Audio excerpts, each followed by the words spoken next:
Looking for new ways to enjoy chess? Check out our schedule of chess.com community events today. Mondays, play rapid opening roulette and expand your opening repertoire with a new opening each month. Tuesdays, compete against other Untitled players in Untitled Tuesday. Battle your way to the top in Arena Kings on Wednesdays. And finish the week off each Saturday with the blistering Community Bullet Brawl. All happening in the Community Club on chess.com. Looking for new ways? Hello. Here we are in one new Banter Blitz session. So we are very happy to let you know that we are back.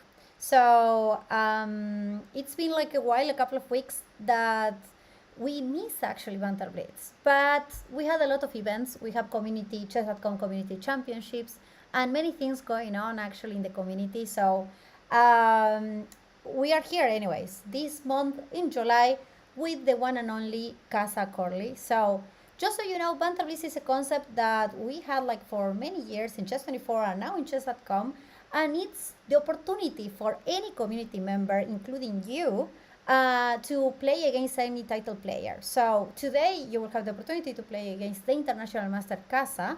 You can actually just write in the chat if you want to participate, and hurry up because we are going to create a queue. We have the one and only also Ben in the chat and also AK, and they will be just making sure that we have a queue.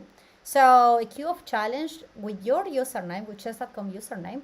And therefore, let's say during the show, during these 2 hours, Kassa will be accepting your challenge and playing against as many community members as possible. Let me see if there's something in the chat.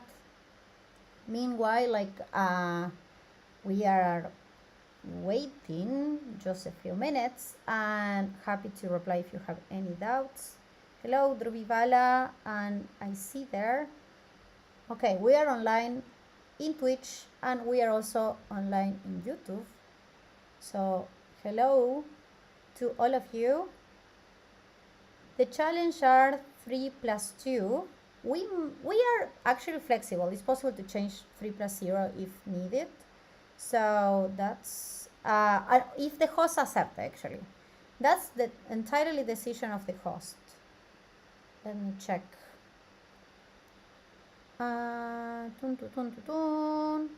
Everything fine here, everything fine there. Hello, Joseph, Arian. Okay, thank you for sending the username there. Yeah, you can actually okay, you can actually put the command challenge. Yeah, thank you, Ben.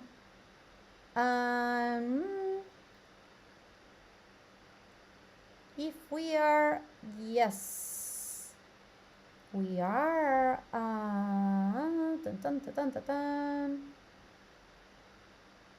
We are ready. We are almost ready to start. There's still 4 minutes to join. So, as I was saying, this is the right opportunity for you to challenge. And I am here just to explain that everyone can challenge, no matter your level, no matter if you are titled or untitled. This is a community channel, so this is welcome for everyone. And the idea is to participate and just exchange chess games, but also chess comments and, well, just be in contact with you the whole time. So let me see. I see that we have already a couple of challenge.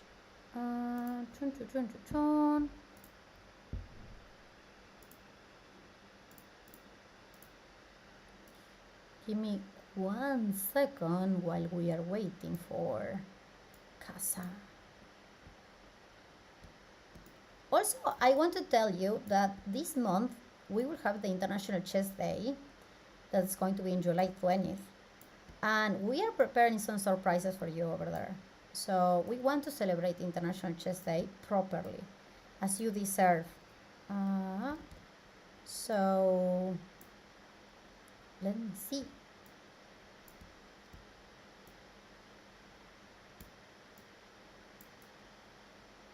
Is everything all right? Looks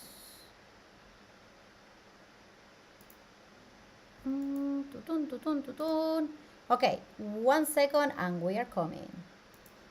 Looking for new ways to enjoy chess? Check out our schedule of Chess.com community events today.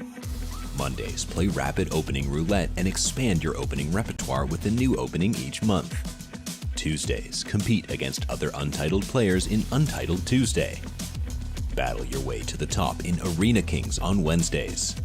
And finish the week off each Saturday with the blistering Community Bullet Brawl. All happening in the Community Club on Chess.com.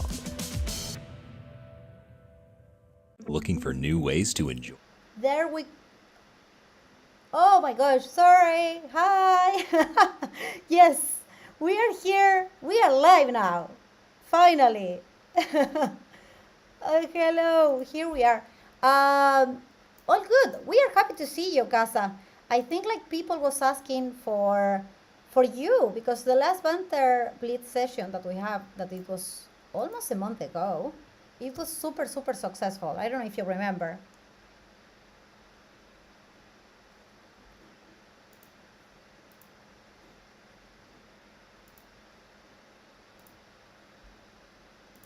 Was competitive as well. I was low on time a bunch. I think we were doing 3+2 at the time. So if I remember correctly, there was it was 3+2, and Yeah. I definitely needed that increment because there were some tough games, and we played different openings, and we talked about different themes, so it was interesting. Yeah.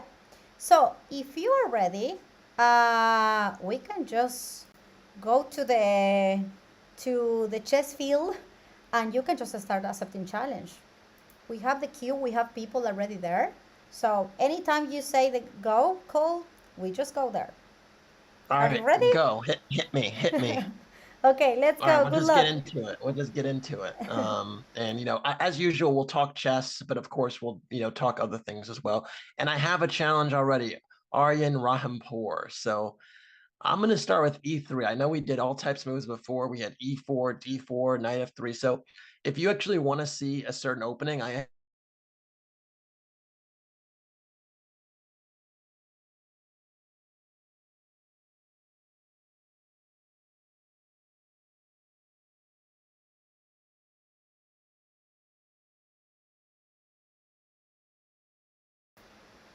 Okay, this is Ajelen. This is not Kassa, but we lost Kassa's audio, just so you know, people. Okay, now you're back. For some reason, is my audio good now? yes, now it's okay. We got you. Okay. Yeah, no, it's strange. I just got a new computer, and sometimes it's recognizing my audio, sometimes it's not. So if this persists, I definitely will switch. But um, is it going? Is it working properly? Okay, all right. So I'm playing Knight F3. I'm almost playing like a reverse Queen's Gambit declined with tempo up. And it leads to some interesting positions. So yeah, Knight C6. I'm gonna go C4, try to put some pressure on the D5 pawn, E6, Knight C3. And this kind of becomes one of these like symmetrical Queen's Gambit positions if Knight F6 is played. And the question is how to break the symmetry in an intelligent way. One way is to play C takes D5 and try to play against Isolani, but they can take with the knight. The other way is to play A3. And the idea with A3 is that now you're kind of threatening D takes C4 and B4, D takes C5 and B4, which is kind of annoying. And so, yeah, C takes D4 is played, and now there's a choice. I can play knight takes or E takes. I'm going to play E takes to justify this A3 move. And this A3 move is useful even if I have the isolated pawn, because after bishop takes C4, my bishop can drop back to A2 in some positions. And so now it just becomes this kind of IQP position where white has isolated queen's pawn, and what I have to do with that pawn is use the space from it to try and generate an attack. And so what does that look like? How do I generate initiative?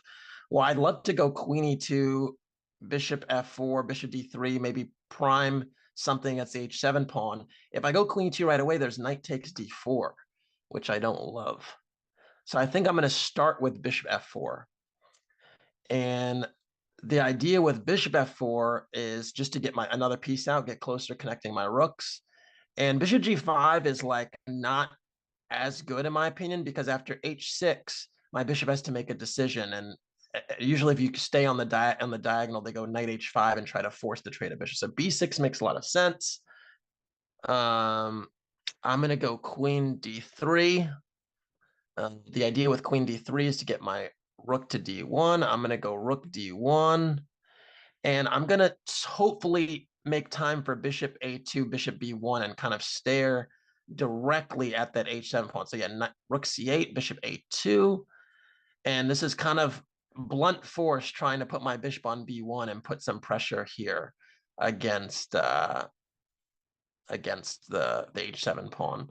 And the point is, I don't want to trade minor pieces right away, because every minor piece trade helps the side that's playing against the IQP. So I'm the side with the isolated queen pawn. I want to keep the minor pieces on the board. And that's why you see I'm highlighting those. Rook e8. And now is my bishop finally going to go to b1? It is. And now on b1, it's kind of scary, because now you're constantly having to worry about some pressure on the h7 pawn at some point.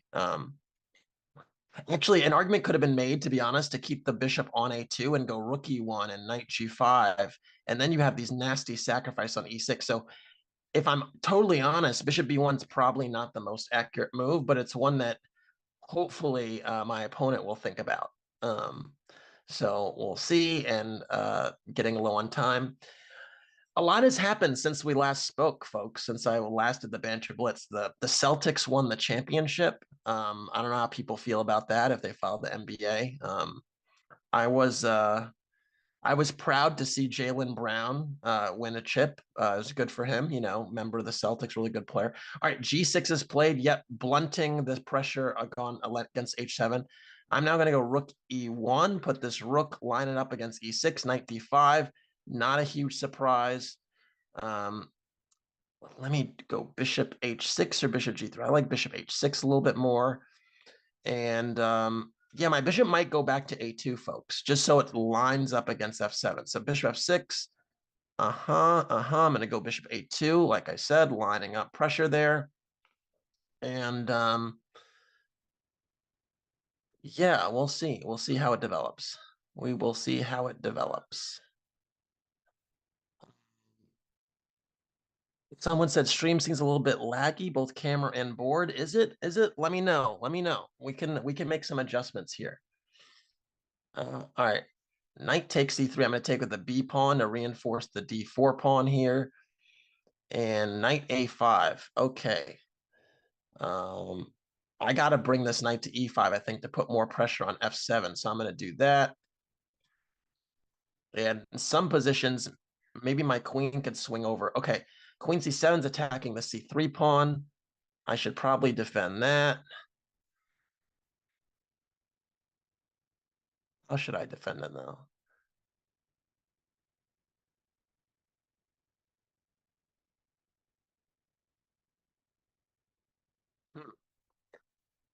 Tricky position. Because if I go rook e3, then bishop takes c5 is annoying. So I think I'm going to go rook c1, which is a little counterintuitive to move my rook away, but I think it makes more sense. Bishop d5. Can I get in c4 now? Is it possible? Or do I take on d5 and go knight g4 is also interesting. Oof, decisions.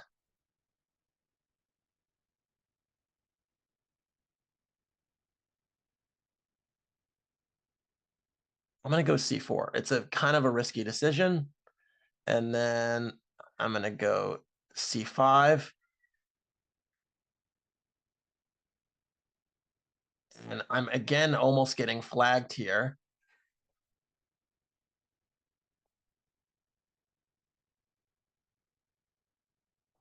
G4 and queen f3. Looking at knight f6 check.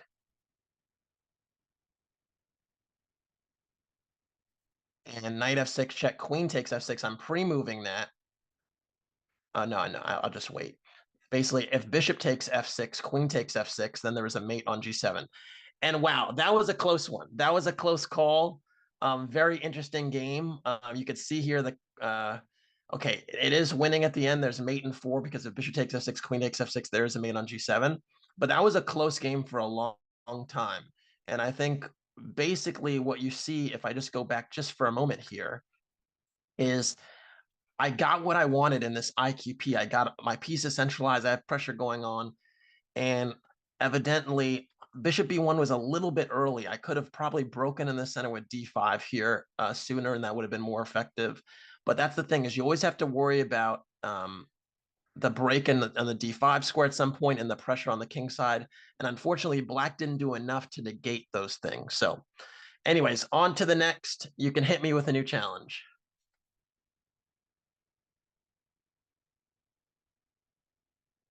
All right, Druvi Ball. All right, e4. All right, I'm going to go for Sicilian, c5. Very rare for me to play Sicilians, but close Sicilian, knight c3. All right, so I really don't like the close Sicilian, and I'm going to show you perhaps why. So I'm going to go knight c6. Because usually in the close, all right, bishop b5 is a move. That's fine. I'm going to go g6. Now let's get a bit more Rossalimo vibes. If bishop takes c6, it's kind of more a Rossalimo style than a close Sicilian, but still, knight d4 is also a move, but I'm not so worried about the double pawns if you give me a bishop pair. But basically, my one beef with the close Sicilian is that essentially you don't play d4 in a lot of instances, and it's like d4 is like the crown jewel of, this getting in d4 is so important for white in many positions. If you don't get in d4, it's like, what's the point? So yeah, d4, this is probably the last chance white will have to get the opportunity to play d4 now, because if black doesn't, okay, white does play d4, then I would have maybe locked out e5. So I'll take on d4. I undouble my pawns. And white should be okay, but maybe I deter castling with bishop a6. How annoying is that? Is that annoying? It looks kind of annoying. Yeah, I'm gonna be annoying. It's a very strange move to put your bishop here this early, but I like the idea of deterring castling.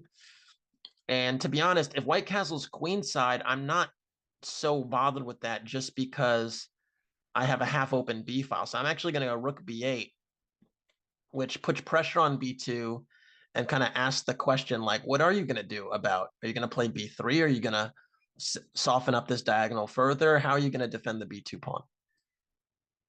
I'm just here asking questions, I might not like the answers, but I'm going to ask the question. So yeah, so b3 was played, okay. And I really want to develop this knight. If knight of 6 e5 is a bit annoying. And I don't have knight g4 because the queen is there, but I have queen a5 now, which is a pin. So maybe I should go for that. I'm going to go for that. Who doesn't like pins? Hitting this knight on c3. If the bishop moves to d2, this knight on d4 is hanging. So really, queen d2 is obligatory. And that might mean c5 is actually really good here. So c5, knight e2, because you have to defend these ones, but then bishop takes e2, I think wins material. Actually, could I have gone c5 a move ago? Did I miss c5 a move ago?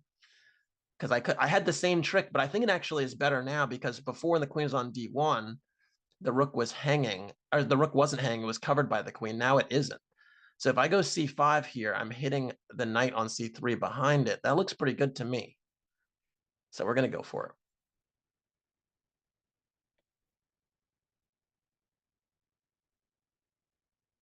We'll see whether this works. So anyway, please do, again, put your opening requests in the chat. If I can try and, meet the moment at some point, I will do so. It might not happen right away, but I will try. I will try. As you saw from the last time, I think I played like e3, d4, c4, e3, b3, knight f3. So like you see, we got London system from BJH, King's Gambit, Jobava system. Yeah, so all right, so yeah, now knight f3. the most tenacious would probably to move the knight back to e2, because now after bishop takes c3, the queen is lost.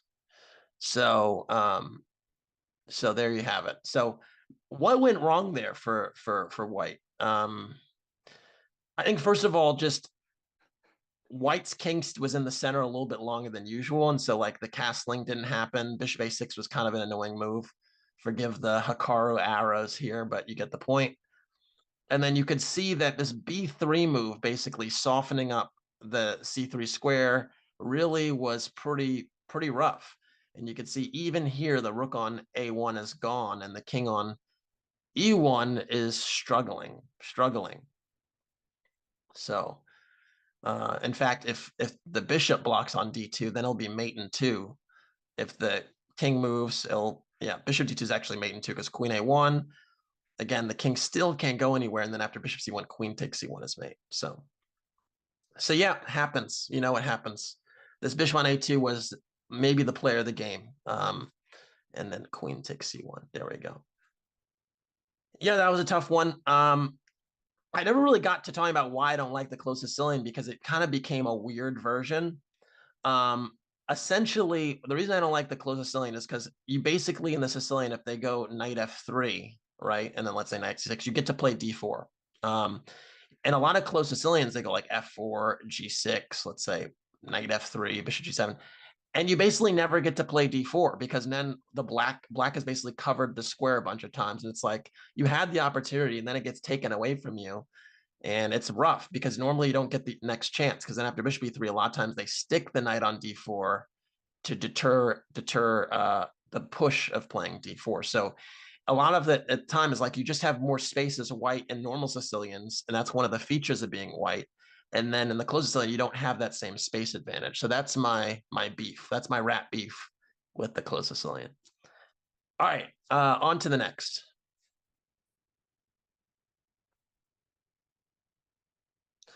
All right, not en vue. Okay, so I'm going to go e4. So if I get a Sicilian right now, I'll show you how I want to take space. If I got e5, someone said King's Gambit, right? So your wish is my command. I don't know that much about the King's Gambit, but we'll see how it shapes up. All right, so takes f4. I'm going to be super hyper modern and go knight c3. The point is that if queen h4 check, you just go king e2. And c6, okay, this is very modest handling. So I will go d4 now. Like they still can go queen h4 check. But yeah, I would have gone king e2, because if queen h4, f takes g3, I can't have on the agenda if I go g3. So, all right, so d5. So this is a bit of a tamer version. It's not my fault. It's not my fault, but I'm going to go bishop takes f4, I think is the way I want to do this. And I got my pawn back, and I have a lead in development. I have 2 pieces developed to black's 0, and that's a big deal. That's a big deal. So I can be pleased, satisfied with that. And yeah, d takes e4, knight takes e4, I think is fair enough. And what's not to like? I'm closer to connecting my rooks than black is. I can even consider castling queenside. And yeah, what's not to like? So what is black going to do? Well, probably should develop. Yeah, so knight f6 makes a lot of sense. I don't really want to trade pieces, but there's not a really savvy way to avoid the trade. So I think I'm going to go queen e2, which has a venomous threat of knight takes f6 double discover. Actually would be checkmate. All right, so knight e4, queen e4, queen e7 can be played to trade queens. But even so, I think white is will be doing well in that position. So bishop e7 is played. I kind of want to castle queenside, but maybe I can deter castling by starting with bishop d3. Maybe not terrible, but I didn't like knight d7 there. So I'm going to castle, because I think castling is okay. Wow, f5. Wow. Okay, that was not expected. It weakens a lot of squares. Normally when you push a pawn, you create weaknesses. So if you push a pawn 2 squares, so this one got pushed 2 squares, you weaken 4 squares. So all these squares that the pawn can no longer cover are a little bit more sensitive. If you push a pawn once, then it weakens the squares adjacent to it, like to the left and to the right. So again, if you push a pawn 2 squares, you weaken 4. So that's a lot of soft squares. So it's trying to question of where do I put my queen to take advantage. I'm kind of like in queen e3 right now, because this doesn't get in the way of my bishop getting out or my knight getting out. So I like queen e3. I'm feeling that. And the problem too is that after castles, if castles, bishop c4 check comes with a tempo. There's some fun business with the knight. I already see some checkmating patterns with queen h3 and knight g6. So if I'm prophetic, that might happen. But yeah, we're just a little scared. Yeah, so castles, bishop c4 check, automatic. And then I'm going to bring this knight out to f3. And again, there's already some little checkmating patterns. I kid you not. This could happen. This could happen. And look, I've connected my rooks too. So h6. All right, I have to go for this because it's good. Bishop takes h6. So if the bishop is covering this diagonal, right? So if my queen gets to h6, it's checkmate. So I'm just going to take that one. And you see the knight on f3 is covering g5. So there's no funny business with bishop g5. And this works. It works. I'm not a tactics person, to be honest, but I'm pretty sure this one works. And it just because look at my position again. I'll say it again. I've said it before. I'll say it again. The side that connects their rooks first is usually the side that wins the game. And you can see, look at my rooks, connected, loving it. Just developed, active, and all that. So. Good game. Tricky one. The king to gambit's always tricky, but I would say don't forget about your development even when you're playing against a weird opening. I think there were a few too many pawn moves like c6 and then d5 and then f5. Few too many pawn moves really did black in. All right, let's get another one up there.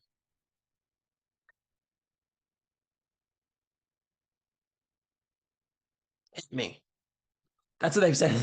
They told me to be like, all right, next when we get a game finished. So I assume I'll be getting a game momentarily. In the meantime, we'll just chill. And yeah.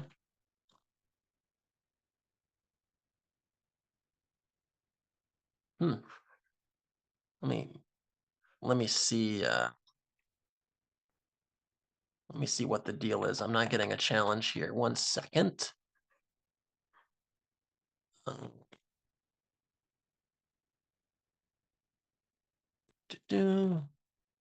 Oh, there we go. Vilbrovs. All right, I'm gonna go d4 against Vilbrovs. We're getting the pop limos out the way early, and someone said Jobava system, so my wish is your command, and so we're gonna get bishop f4, and this is the Jobava system. Essentially, you kind of break a rule, which is a lot of times it's important to not have your knight in front of a queen pawn. Sorry, not have your knight in front of the c pawn and queen's pawn openings, and essentially here you break that rule because you're trying to threaten this knight b5 business, which was parried by black with a6. So what do I do now? That's the question. Do I go bishop d3 or do I go knight f3 first? I kind of like bishop d3, taking away the f5 square from this bishop, and then yeah, knight c6, and then knight f3 allows bishop g4, so I'm going to go knight e2. I don't know how good it is, but at least it stops bishop f5, and bishop g4 will be met by f3. So that's what we're doing here. That's what we're doing here. So, all right. So basically, what do we have now? Your bishop g4 was played. Okay, putting pressure on this knight on e2. I'm going to play f3. Again, I have a little bit more space, or at least I'm going to pretend I have more space, so I want to keep pieces on the board. Although I must say this regrouping is a bit annoying because it's trying to trade my bishop. I don't want to trade that light square bishop. So, man, that's annoying. What do I do about that?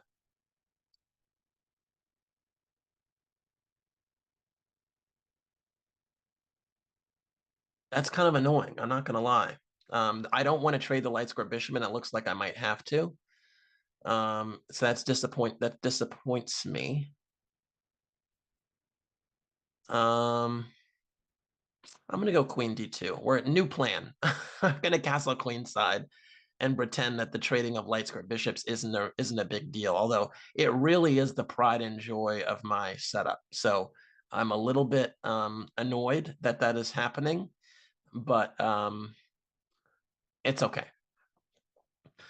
And yeah, normally playing f3 is not very savvy, but this is a different type of position. So b5 is super aggressive, basically trying to sort of pawn storm me here. I think it is a little bit early, so I wasn't so worried. Now b4 is kind of a threat because I don't have knight a4. So the question is, if I go king b1, then b4, my knight is kind of trapped. So the question is, how do I deal with this? What is this? How do I play ball here?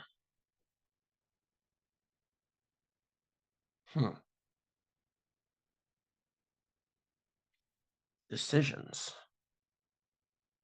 All right, I'm going to go knight g3. And the idea with knight g3 is to hit this bishop, and then I'm going to go king b1.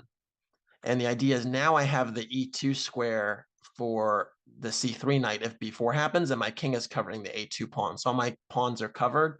And if knight b4, then my knight stays on c3, and I'm still covering a2. So I think this is a reasonable regrouping, although now e6 bishop b4 is an annoying threat, and I got to deal with that.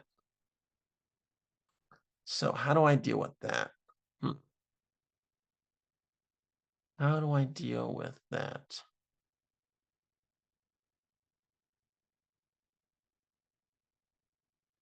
Decisions, decisions, decisions.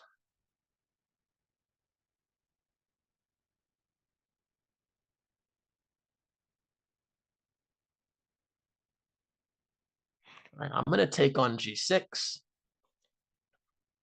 And then I'm going to go queen d3. And the idea with queen d3 is that if bishop b4 is played, I have bishop d2 to kind of cover the c3 knight. Although I must say I am basically spending way too much time, and I got to make an adjustment. I got to make a little adjustment here on the clock. I think black is a totally reasonable position, though. My knight on g3 is not very good. All right, b4 I'm kind of happy to see, because at least now I don't see a great follow-up. And I'm going to go knight c1 just to overprotect the a2 pawn in case there is a sacrifice with b3, which I was a little bit worried about, b3 and then knight b4.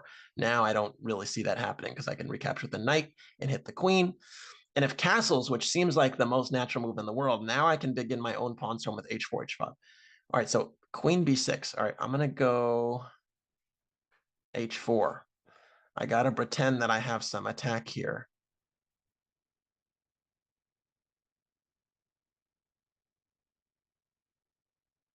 And all right, there is some pressure here on my king side, but I'm going to just ignore it.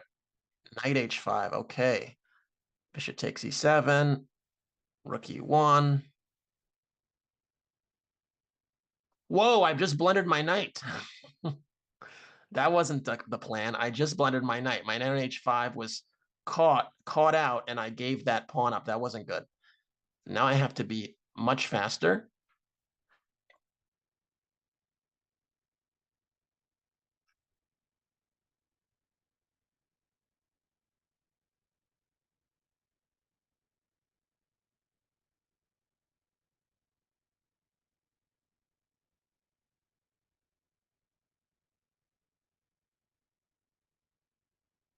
Trying to get some pressure on black's king, but I'm a piece down. I blundered a whole knight, which is not the plan. It was not the plan. So now black's king is a little airy, and that's basically what I'm trying to do, is I'm trying to take advantage of that airiness.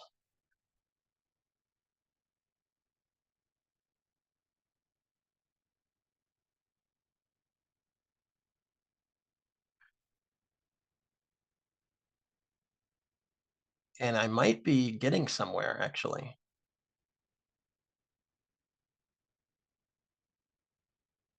This king is on the run. And I have some threats. Rook takes g8 is a threat. Queen takes e6 is a threat. Queen d7 check is a threat. So how does black defend all these threats?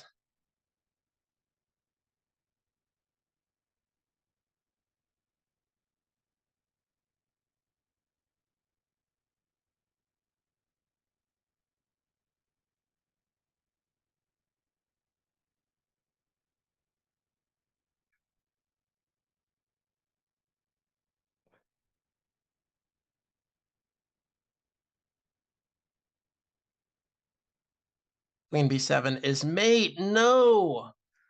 Oh man, I did not deserve that at all. Vilbrovs had a piece up. Where did it all go wrong? Well, normally when you're at material, you want to trade. And so the trading of rooks couldn't have been that bad.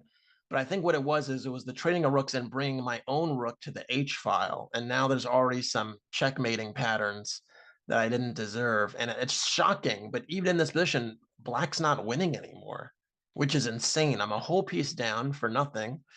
But you can see that my king is just much safer. So that was very unlucky.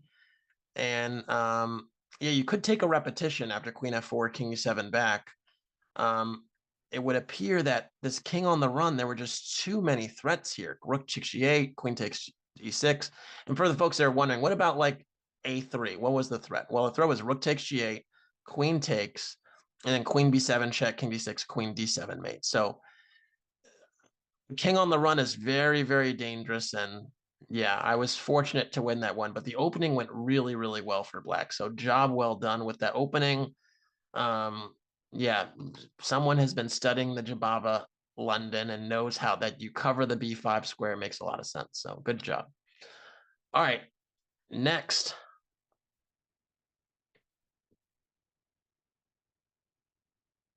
All right. How do I pronounce that? Pukai. All right, e4. What are we gonna do? I'm gonna go for a Caro-Kann. We haven't done a Caro-Kann.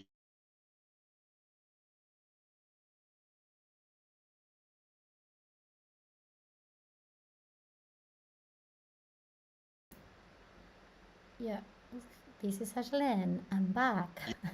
Okay, now, Is it my audio again? yeah, now it's back. It's good now. Jeez. Um, yeah, for some reason my mic is just with this new setup is a little bit different. But it's good now. It's good now. So H4. Sorry.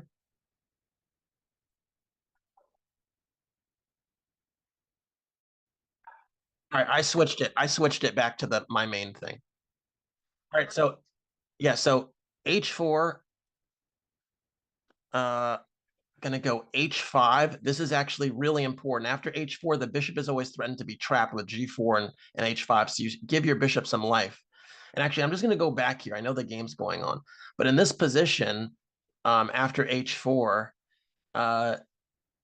the famous game, last game of the World Championship match, Kramnik actually played Leko and had to win with white to tie the match and retain his title. At the time, they didn't have tie breaks, so the challenger had to win a match to outright to actually win the title. And Kramnik was a full point down against Leko going into the last game, and he played white in this position, and Leko played h6. And it was a little bit too passive, and that's why folks today play h5. So anyway, that's a little history lesson. Bishop d3, I have to basically trade these bishops because now that I've played h5, I can't put the bishop on g6 and capture away from the center. That's just ugly. So bishop takes, queen takes, e6 happens. And then now there's this little Capablanca maneuver. Wow, this is all these history references. I'm not a history person, but I feel like I'm cooking right now because there's this little maneuver where you go queen a5 check, and they block with the pawn or the bishop or the knight, however they block. And then you go queen a6. It's a really savvy maneuver where you trade queens or you prevent white from castling. And it already reminds me of that first game in the sort of that close Sicilian where essentially black didn't black prevent white from castling. So now this queen a6 move. And the only way to avoid the queen trade is to kind of move the queen out of the way and not allow castling, or to play c4. If you play c4, okay, the queen trade happened. If you play c4, black would be happy to take and then get that d5 square for as an outpost. So black's pretty comfortable in this endgame, if I'm totally honest. My knight on e7 is going to come to f5 and be amazing. And just, it can't even be kicked because the pawn h5 secures that g4 is not happening. And knight f5, I get in c5, rook comes to c8. What's not to like? What's not to like? So I feel like this is like, there are a lot of Caro-Kanns that, there are a lot of Caro-Cants. This is a Caro-Kann. This Caro-Kann is canning right now. It's looking good. All right, so c5 here would be the move. The question is whether I need to prepare it even more. I mean, I guess I could, but I don't really feel like it. So I think it's fine. And then c3. Okay, rook c8, just keeping the tension on the c file. What's not to like? Rook c1 might be preparing c4. That might be a little bit annoying. I don't know if I want to allow c4. I could go c4 myself, but I don't know if I want that either. But I'm not ready for the center to open up because my rooks aren't engaged. So I might close or play b5 or flat or lose on time. Who knows? I'm going to go c4. This is not normal, but it's very provocative, and b5, b4 might be coming very quickly. So I don't think it's so bad.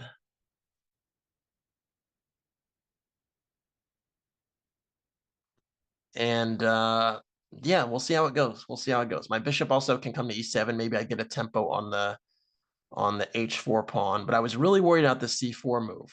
I just did not like the position opening up before I was ready. If my bishop was on e7 already, and then I could have gone king d7 or castled, then I would have been like, you know what? I'll keep the tension in the center, but I just felt like I don't want to allow that. So knight a1, by the way, is a must here, and it's a weird move, but you kind of have to do it to save your knight. And then b5, just building that nice pawn chain. And who knows, this knight might move away, and so I can reinforce, push the a pawn. Again, bishop e7 could be a tempo. This is if it's a French, it's a good French because I mean my bishop is out of the pawn chain. Yeah, sometimes Caro-Kanns are good Frenches because the light squared bishop, which is the problem piece in the French, is just gone. All right, and I'm going to go king d7 because it's kind of an endgame. So it's a queenless middle game. That's the right terminology. So I don't need my king to be hiding over in the corner. There are no queens on the board. I'm not getting checkmated, right? So why? I was thinking about bishop a3 hitting the rook, but I'd just be putting the rook on a better square. So I don't see the reason for that either. And yeah. B takes e4. I'm going to take with the b pawn. And then go rook b8 to fight for the file, because I don't want white to get the file. So knight c2, knight c7, is that fair? I think it's fair. And I want to just basically improve my knight slightly. I might even go a5 at the right moment to take more space. Yep, the right moment is now. And then a4 to take even more space. And we're just taking space. Now it's a bit of a staring contest on the, oh, we got to trade that because they're hitting f7. It's a bit of a staring contest here on the b file because neither side really wants to release the tension just yet. f4, I don't like that decision. Now this bishop is choked out. It's trapped. It's trapped. It's entombed by its own pawns. And what that means is that I can put a lot of pressure on the c3 pawn. That's what I'm going to do. Knight takes e3 as a threat because the knight is loose.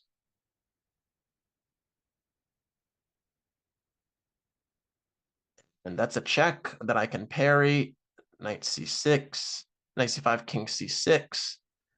And again, this knight is oh shoot, my a pawn. Let me play a3 first.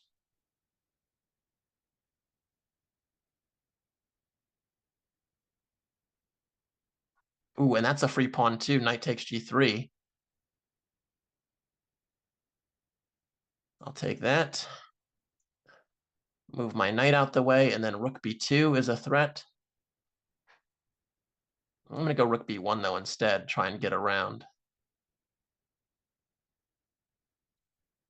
And yeah, I'm winning on time, but the position is such where this bishop is just out of play. The bishop is just out of play. So, yeah, that was an interesting Caro-Kann. I actually think it's a good thing for folks that play the Caro-Kann or even that play e4 to understand this plan. That in the advanced Caro-Kann, if they play bishop d3 early and the queen comes to d3, don't forget about this queen a5, queen a6 maneuver. You can actually do it right away, but the reason I didn't do it right away, because if you go queen a5 check right away, and this trade happens, there is this idea of e6, and this pawn sacrifice is a little dangerous. There are a lot of high-level games with this pawn sacrifice. The point is that if you take, you have massive weaknesses on e5 and g5, and it's very hard to develop your pieces or cover the weaknesses in the light squares. So actually, a lot of times after e6, they wind up playing f6 and trying to pick up the pawn manually with knight c7. So in general, it's just a much safer to not allow this. You go e6 first, and then you get this queen a5 check, queen a6 maneuver. And if they trade queens here, black's just very comfortable. The knight comes to f5. You have your pieces well positioned for the c5 break. What's not to like? So definitely consider that one. All right, next.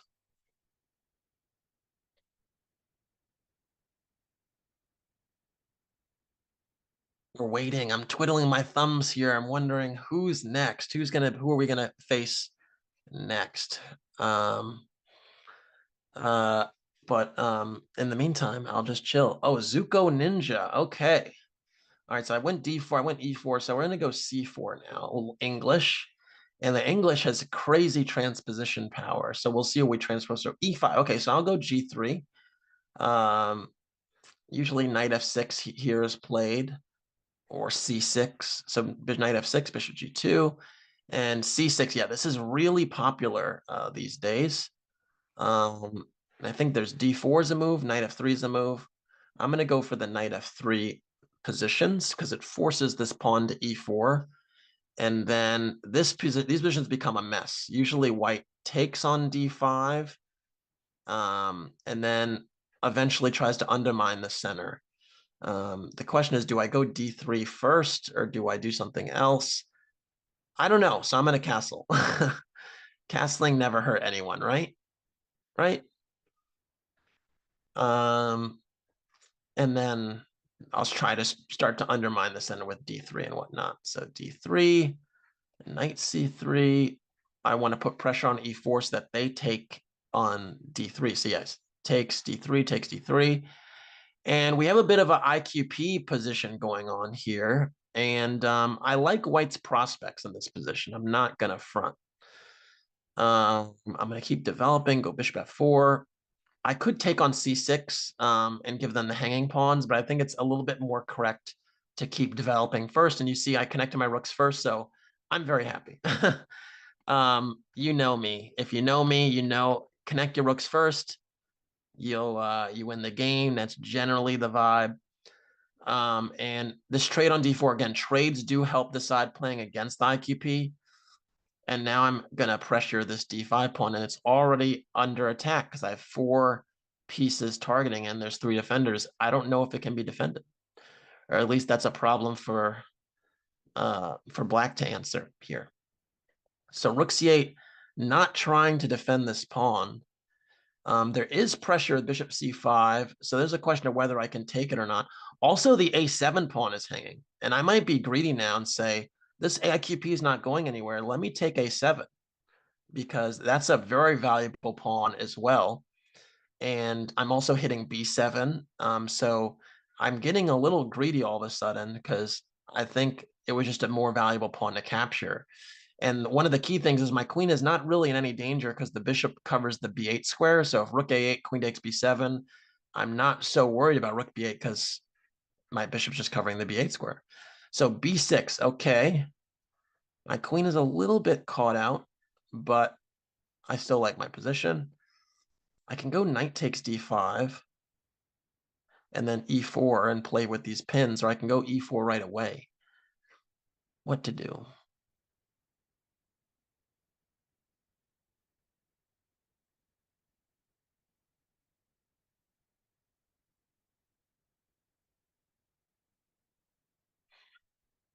Or I can bring my queen to safety. I kind of don't like my queen being out there like that. Um, hmm. I'm gonna go queen B7. It's a weird move, but it attacks the D5 pawn. And again, my bishop is covering B8, so it doesn't seem like such a bad move. And yeah, we'll see how that goes. We'll see how that goes.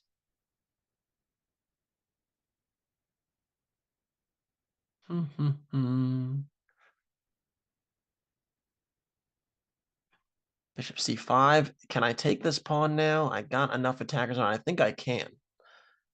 So I'm gonna start with knight takes D5, and then bishop takes, and then capture the rook at the end. And 2 pawns up, I feel pretty good about.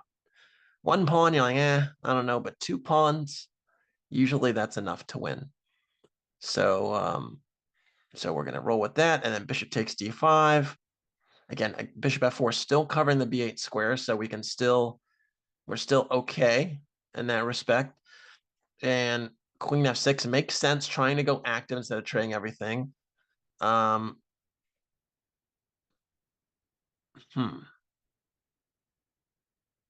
gonna go bishop takes E6 because these trades, I want these trades. And only after I go bishop E6 am I gonna discover that both pawns are hanging, E2 and A2. So this was not ideal, but I think rook D2 covers both of them because if rook D2, the E2 pawn is covered, and if queen A2, there's B4. So I'm gonna play rook D2 and pretend that nothing went wrong. And we'll see if that's true or not. Bishop B4 attacking my rook, also saying, dude, you still have this problem to address. And yeah, I do have a problem to address. Let me go rook D4. Take the temperature in the room. Hitting this bishop here.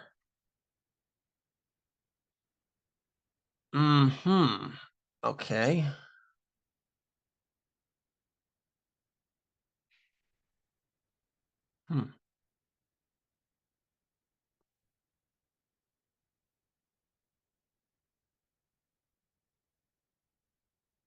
We're going to go rook e4. We're going to admit that something went wrong, and we're just going to try and hold on to these pawns.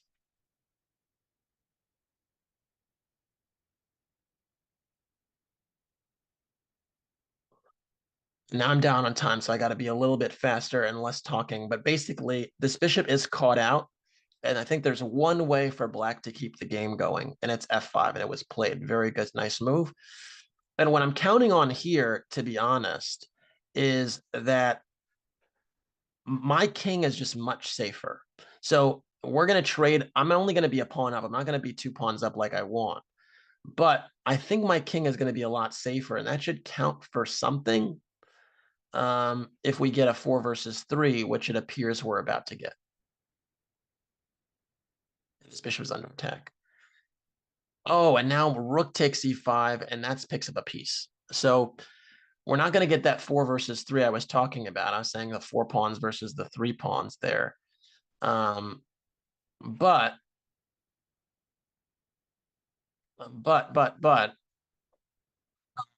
it would have been very difficult to defend the position because essentially it's the quality of the 4 versus 3, and that f pawn being advanced would have made the king very airy. Now I'm trying to go queen g6 and rook e8 checkmate. And they're threatening checkmate too, so I got to be very careful not to mouse slit, but I'm going to get there in the end. And yeah, Zuko, very tough game again. So very, very good game. I think essentially where it kind of started to go downhill was I think you need to challenge this knight on d4 earlier. So bishop c5 makes sense, knight c6, because you basically allowed my knight to stay on d4 for a while. And it was basically unchallenged. And so that I think kind of helped me out a ton. And then by the time I got this position, I have all my pieces out and I'm playing against that IQP. It's a little unpleasant because you don't have the same activity as in other positions. So anyways, good game, Zuko. And yeah, Sacrificial Ninja, good game. And yeah, on to the next.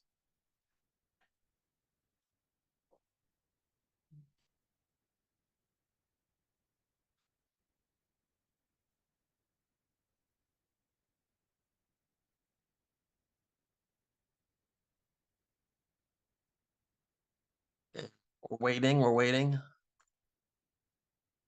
And we'll probably get some in a moment. Okay, Youssef, what's going on?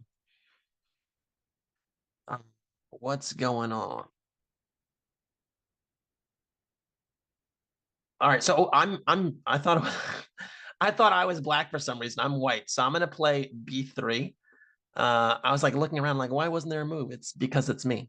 It's because it's me. b3 e5. All right, okay. e5 is the most principled try against this setup. d5. All right, I'm gonna go bishop b5. This is very, very principled stuff going on so far. There's a line here I actually really like with black that's really interesting. It's not bishop d6, it's actually knight e7. This one I don't know what's going on. I'm gonna go knight f3, attack this e5 pawn again. There's a really interesting line with knight g7. Maybe I'll show it after the game. f6, okay. Can I go c4? Is that weird? I'm gonna go c4 and pretend it isn't weird. It looks kind of weird.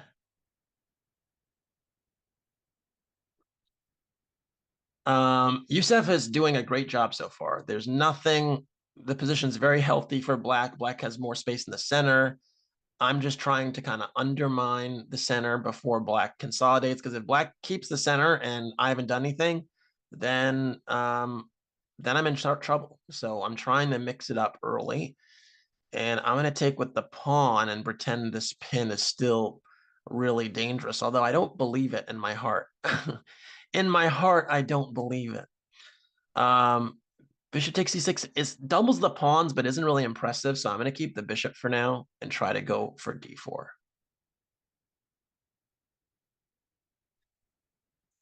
If I was black, I would just keep developing, honestly. I would keep developing, don't really worry about bishop takes c6, b takes 6. Yeah, bishop g4 is interesting one. I'm going to go h3 just to hit this bishop one time. And then I want to go d4 here.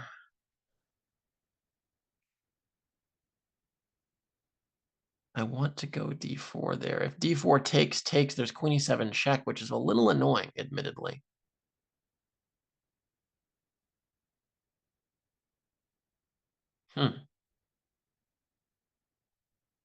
Decisions.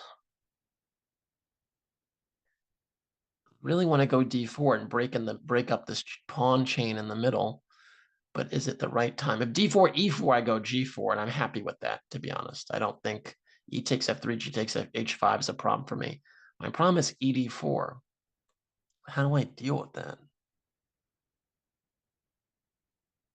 I'm going to hold off. I'm going to go knight c3. I'm going to say, you know what? I want to go d4, but it's not the time. I'm going to develop another piece and defer the question and see what Youssef does. I'm going to see what Youssef does instead. And essentially what I'm thinking about is, yeah, maybe I'll go d4. Yeah. But maybe I'll go 94. Maybe I'll go 92 and then d4. And I'll feel like the queen e7 check is not as big of a deal. Maybe I'll go 92, 90 g3 and hit the bishop on h5. Maybe that's the way I'll do it. Maybe I'll go g4 even. I'm just getting ideas. I'm gonna go for this very cheeky move, knight e4.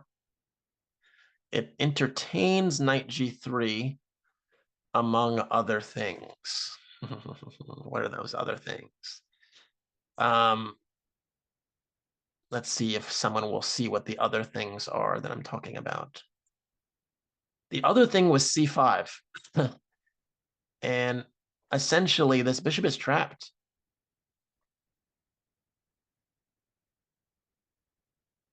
And it's kind of unfortunate because the cd5, de7 as well. I'm hitting the knight on e7. So I think this is just winning for me, question mark. It was a bit devious, this knight e4 move, but the idea was also to threaten c5. And now, yeah, you could take this one and then I recapture. And what's not to like? I'm also threatening knight e6 now, which is a fork. Knight b7 is under fire. So, and I'm also still covering the e4 and queen d5. That was the last thing, is that now my bishop goes back like a sniper and basically takes advantage of the queen and king being on the same diagonal.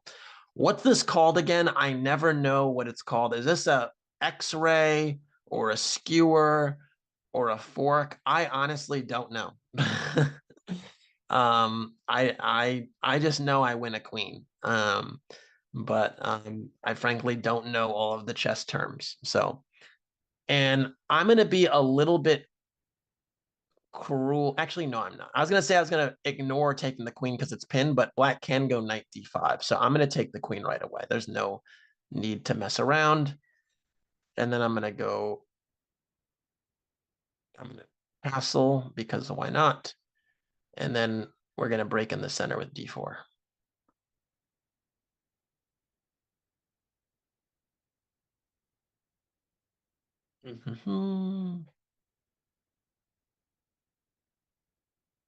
F5 still fighting, putting pressure on my piece. I'm going knight g5 though, hitting this bishop on f7. E4. Okay, I'm going to trade the bishop, get rid of that bishop there. If ef3, yeah, now knight g5, bring this other knight up in the position. And then queen b3 check, and we might get a smothered mate. No, we're not. We're not going to get one because the knight on g8 is covering the e7 square. So I can't actually smother yet, so I'm going to do something else.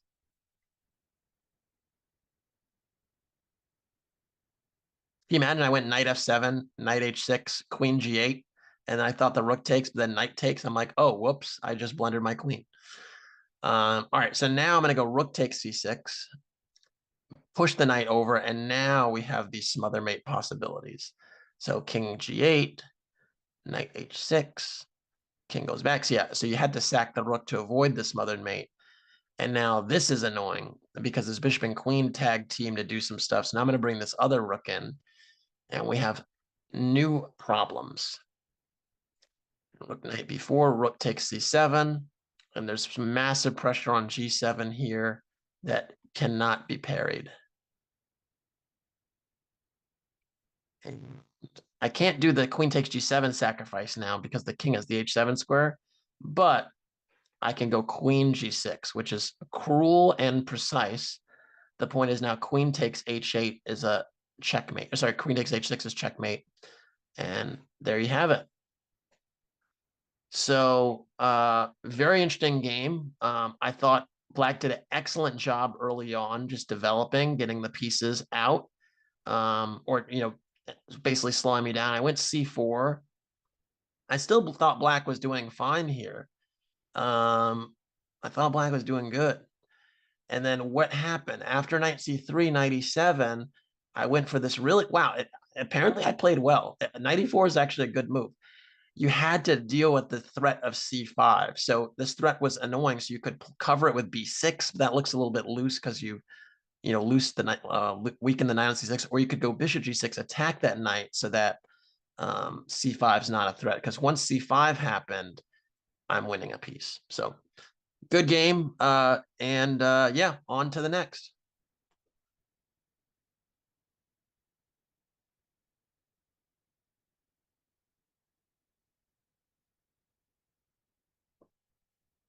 All right, e4. I went for c5. I went for Caro-Kann. I didn't go for e5 yet, so we'll play double king pawn. And knight f3. I'm gonna go knight c6 and knight c3. Oh, we have a 4 knights. Let's see how long it stays symmetrical. Okay, 4 knight Scotch. So d4 is the 4 knight Scotch. You need to take this pawn, and after knight takes d4, black goes bishop b4, attacking the e4 pawn because there's a pin here. And then normally white takes on c6, and then black recaptures the b pawn, doing two things: capturing toward the center and avoiding a queen trade, which would stop castling. And e5 is a strange one because it's there are positions where you play e5 in the Scotch, not this one. It's too early. I'm going to go queen e7 and pin. And the big difference here compared to other Scotch positions where you get this e5 move, there's this Macy's variation of the Scotch with e5, is that with the bishop on b4, I'm already going to be having nice pressure on the knight on c3 if I'm forced to move my knight away with queen e2.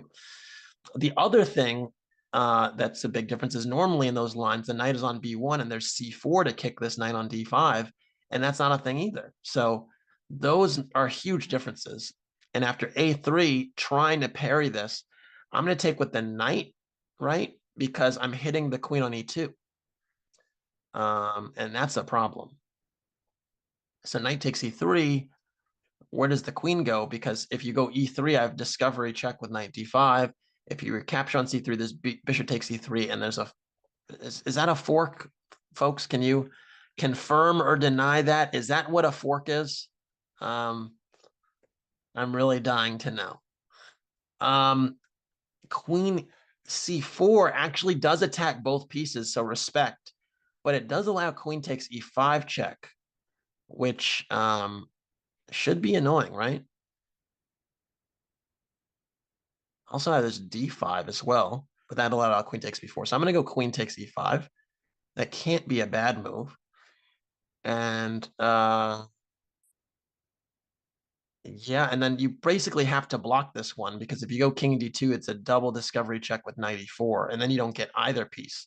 So white has to block this check on e5. And I'll probably lose one of the pieces, but I'll have enough for it. All right. That way I don't love, just because now I have some options. Now I can go d5 even.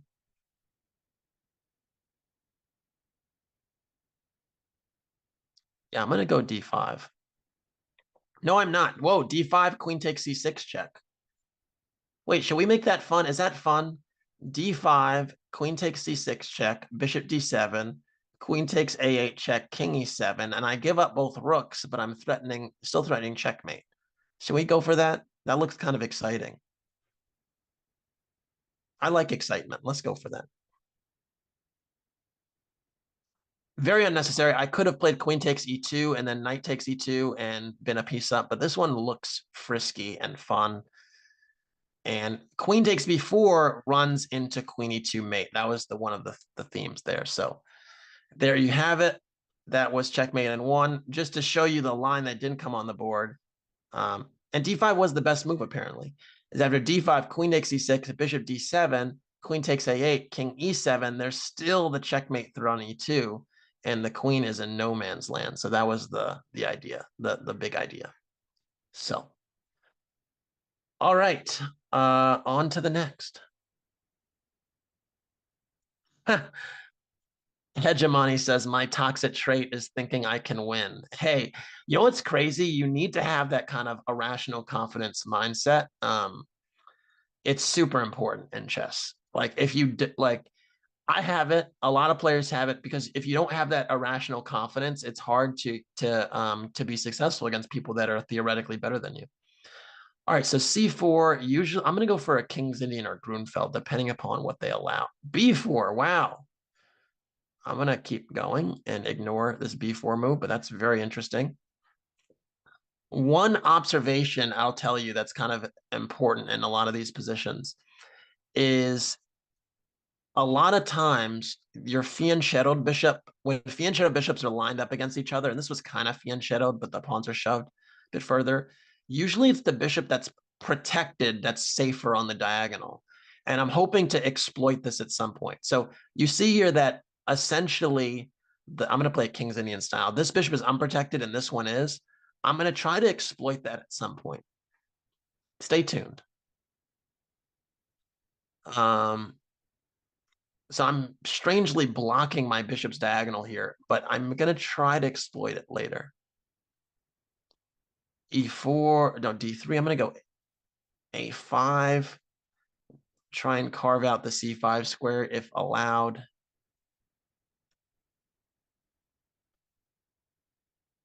It is allowed. Maybe I should go A4 first. I like A4. It makes white have to think about A3 as a nuisance. And so if you go knight c3 attacking the pawn on A4, then I go A3. So you go A3 to stop it. And then I'm going to bring my knight to C5 to reinforce this A pawn. I like it. I like it. Knight D2 makes a lot of sense. I'm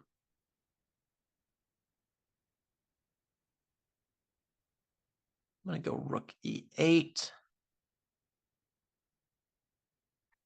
Kind of eyeing E4, kind of provocatively eyeing E4 at the right moment, breaking up the pawn chain.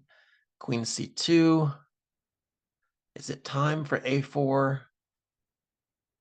Maybe. If it's time for E4, it may be, but I don't really want to trade my dark square bishop right now.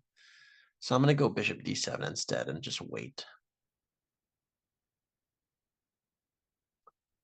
Kolsha's playing a very good game, though, thus far. Very good game, it must be said. Maintaining a good time edge. You know, they connected the rooks first. We talk about that being a really good indicator. So, I mean, technically, white should be able to connect the rooks first in most positions, but, you know, essentially what goes wrong is people get distracted with, juicy, nice, shiny things, nice, shiny pawns, and all types of business. So the fact that Kolsha didn't get distracted yet is huge. It's like a really good sign of discipline. Rook B1, still kind of chilling. I'm going to go for bishop H3. That was the reason I played Queen C8, bishop D7. I want to trade this really nice bishop. And bishop H1, that is a classy move, saying no trades for you. I'm going to go H6 to stop knight G5, but Kolsha is doing the dang thing so far. Very, very well done so far. And one thing with this bishop on H3, though, is now the king does have back rank problems that aren't easily solved or parried. So that's the benefit of, or that's the drawback of basically saying no to the declining of the trade of bishops there, is now you do have back rank problems for the very foreseeable future. And I'm going to H6. I stopped knight G5 again. So now I might go queen F5 or knight G4. Or I might try to play something on the king side here. So, all right. By the way, if you have opening requests still, definitely feel free to drop those in. I'm very receptive to trying some of the stuff. So E3 makes some sense. What do we want to do? I'm going to go queen F5. It's a weird looking move, but it attacks the D3 pawn. And I would not mind white playing E4 and burying this bishop on G2. I wouldn't mind that at all. That'd actually be the best move for white, but I still wouldn't mind it. I could even bring my queen to H5 and look at this knight from there. But hard to defend D3 at the moment.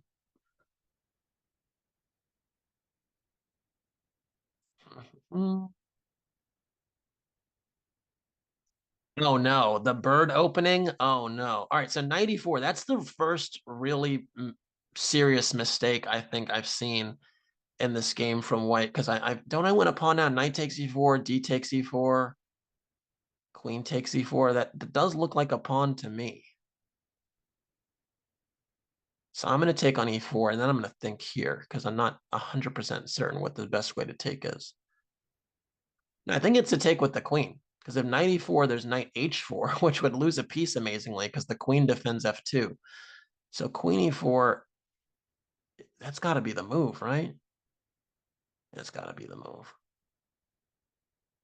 I'm going to trade these queens here. And I don't see any discovery that the knight can make that would really do me in, because I can always return back to c5. And that's what I'm going to do. I'm going to return back to c5, right?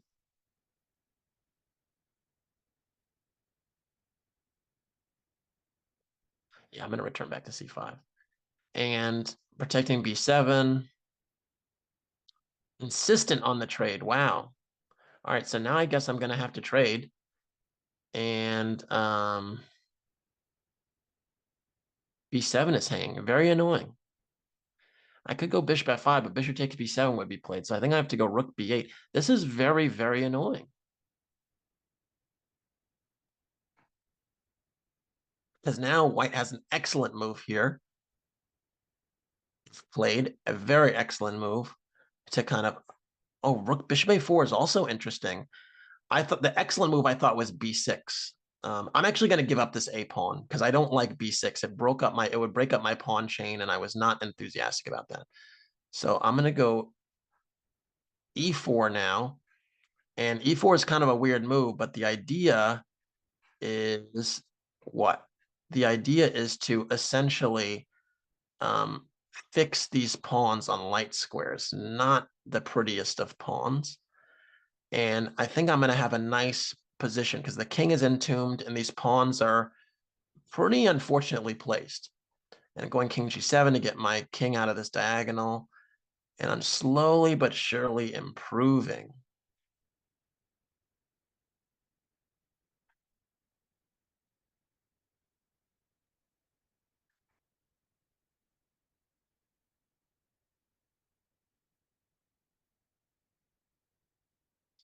And white has to kind of sit.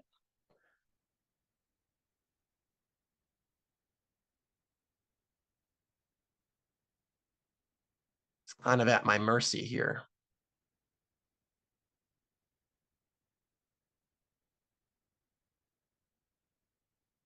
So I'm slowly but surely improving. And now there's a new flank that's been opened on the king side, which allows me to invade.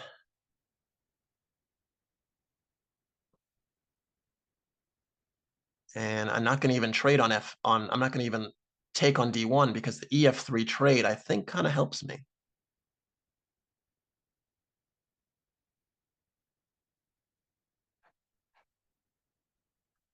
So that threatens mate. Rook takes h4 threatens mate. Oh, no, I did miss. Wait, I missed rook takes f5 was a check. So that's my bad. But the position is actually still promising. And I'm going to bring my king over here to kind of be a bit safe.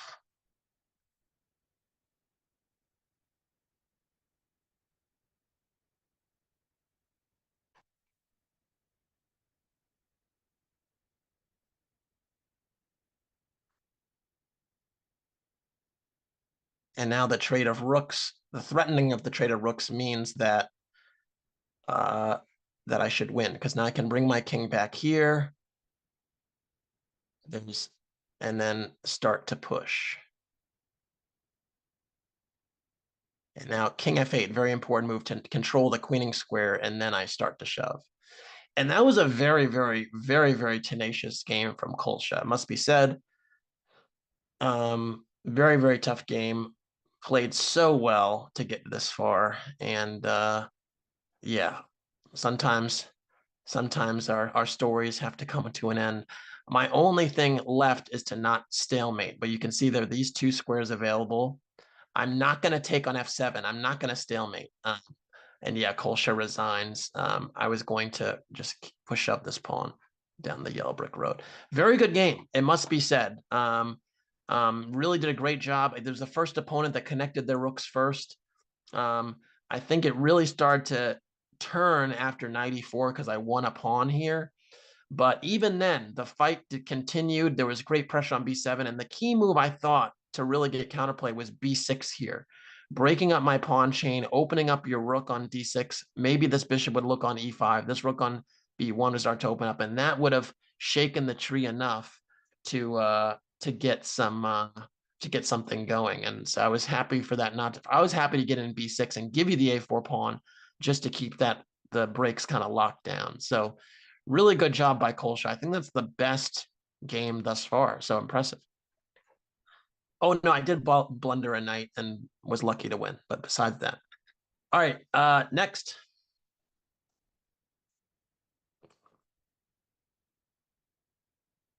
All right.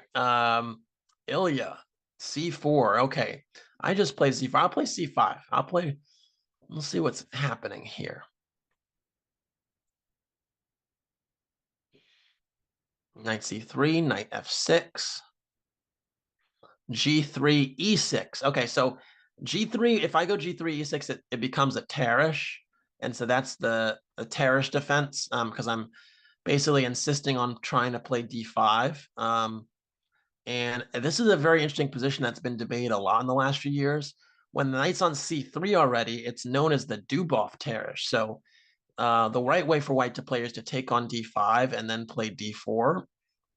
But this Tarrasch is a slightly better Tarrasch than some of the normal business that white gets to have, just with the knight being on c3 already, because black has this extra option of taking on d4 and going bishop c5 in one go, which I will go for.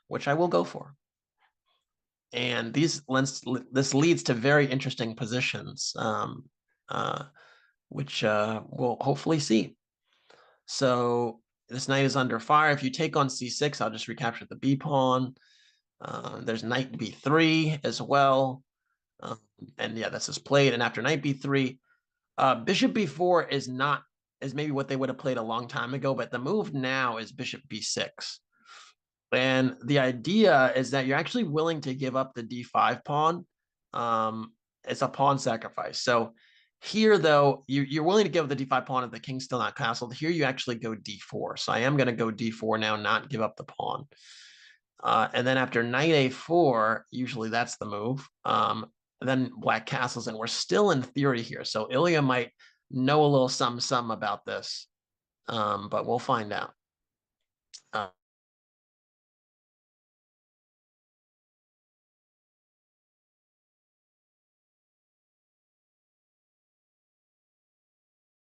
Hello everyone, this is Ajalen. And just talking because I think we lost... It's back now. Yes, it's back now. It's back. Yes. There's something about this. I'm gonna have to sort this technical difficulty out later. Because it's something about where if for some reason it goes out after an indiscriminate period of time. I got one of these new laptops where there aren't a lot of ports. And so I have like a million things plugged into a million other things. And so I'm going to have to reconfigure this. All right, knight takes b6. A takes b6 is the move. And you might say, what are you doing? You're doubling pawns. Well, this rook is open here. This rook is, nicely positioned on a half open file now. And believe it or not, there's just some dynamics here at play, which we might come to appreciate. So we'll see. But bishop takes c6 does win a pawn for white, but it's actually not a very impressive pawn. So bishop g5. Yep, this is a move. Then usually rook e8 is played. Looking at the e2 pawn. It's a very fascinating position. Very fascinating position.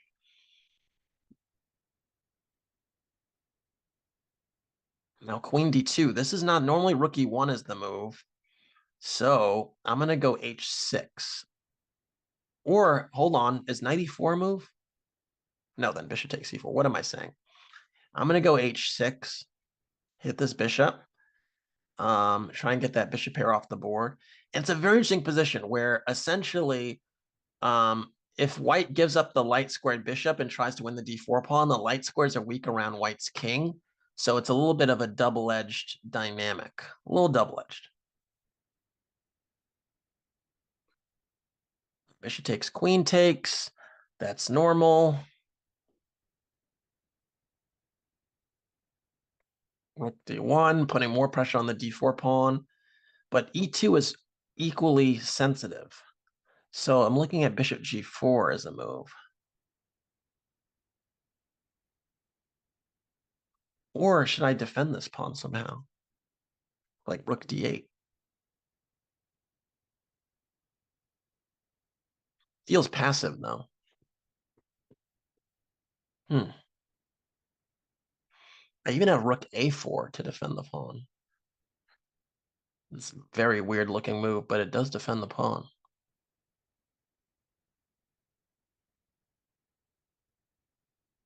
I'm going to go rook a4. I can't help it. It looks too cool. It looks just too cool. It defends the pawn. It keeps my other rook on an active square. It looks really cool. Oh, chat wants to know, when did I start playing chess? So I knew how to play when I was 5. I don't know how I learned, to be honest, but I started playing tournaments when I was 8. All right, so rook a4, defend the d4 pawn, and now I'm going to go bishop g4, which is what I wanted to do all along. And so again, I don't mind giving up the d4 pawn if the light squared bishop has to go with it. So that's the reason why I'm like trying to keep my rook on the e file. I want to play against the e2 pawn. And yeah, I have a question for folks tuning in. Where are folks to? Oh, look at that. I got the bishop. I got the bishop. Now I'm happy. I got that light square bishop. And hold up, is there a pin here? Can I go rook d8? Is that a pin? E3 doesn't work because bishop takes d1. So wait, hold on. Rook d8, b4, I guess. c5, I guess. And then queen c2 hits my rook. Oh, that's so annoying. That's so annoying. So I'm going to go c5 first because I don't think I'm in time with the rook d8 pin.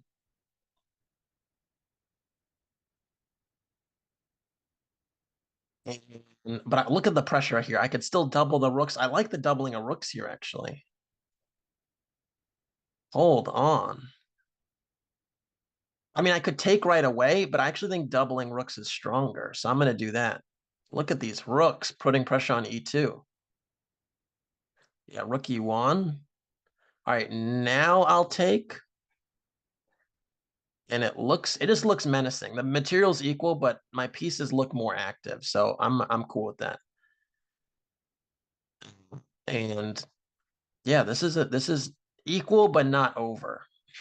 Equal but not over. So h5, h4, I'm trying to suss that out. And my opponent's like, no, that's not today. So I'm gonna go rook e6. No, I'm gonna go g6. I'm gonna go g6. Let me chill. And rook e6. And then king g7. And rook f6. Oh, is this a shuffling game we're doing right now? And then rook f3. And then queen f5. And then queen f6 check.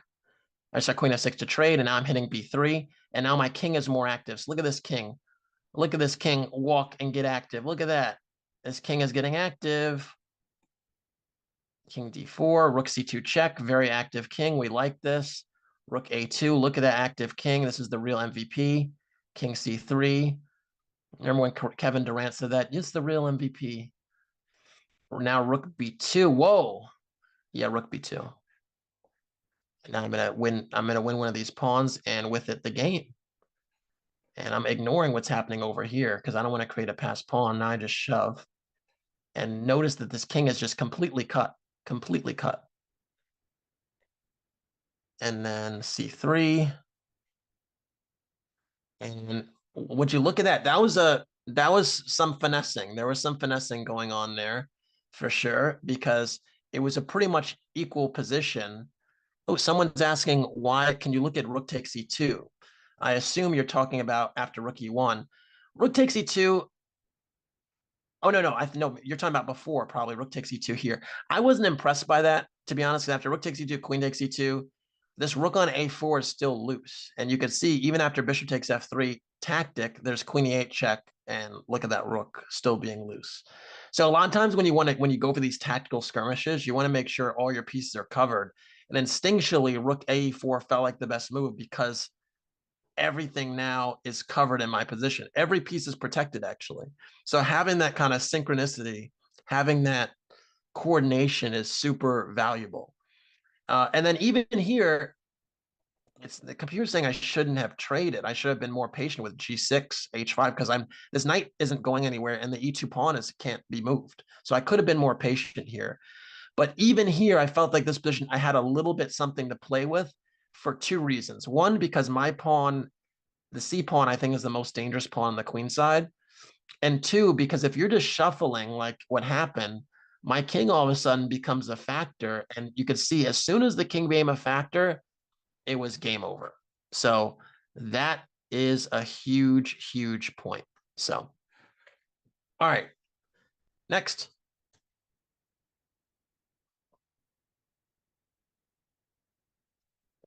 So again, just make sure you keep your pieces coordinated when you're doing stuff. It makes a huge difference. But I had a question I didn't get answered because I didn't get to ask it, which is, I'm gonna play French this time. Where are you folks from? The folks tuning in, where are you from? Where are you tapping in? I want to know. All right, B3. This is a tricky gambit line. If you take on E4, it's very, very dangerous. They go knight C3, they go queen E2, they castle long. So here's the antidote. You go knight C6. You don't take on E4. And then if they go knight C3, you go D4 and you lock that position up and you say, no fun for you. And so this is a nice setup that I think ensures that white doesn't have the fun that they want to have in this gambit. And the name of this gambit, I'm looking to my right, you can't see, but the notation, above the notation, they're calling this the French defense Horwitz Papa Ticulat gambit. I've never heard of the Papa Ticulat gambit in my life. That's crazy work, crazy work. So, all right, Ireland, Netherlands, Cambodia, Russia, Midwest US. Okay, you didn't want to get specific there, huh? Missed Midwest US. You can. There's a lot of Midwestern states. I don't. Which one is Midwest? Canada. Okay, and yeah, finally the French defense, but not the most normal French defense. All right, so E5 closed it. This bishop is not impressive anymore. And how do I play this one? I can go F6, but I could go F6. Feels a little helpful though. It also feels interesting. I could go F6. And knight F3. Takes.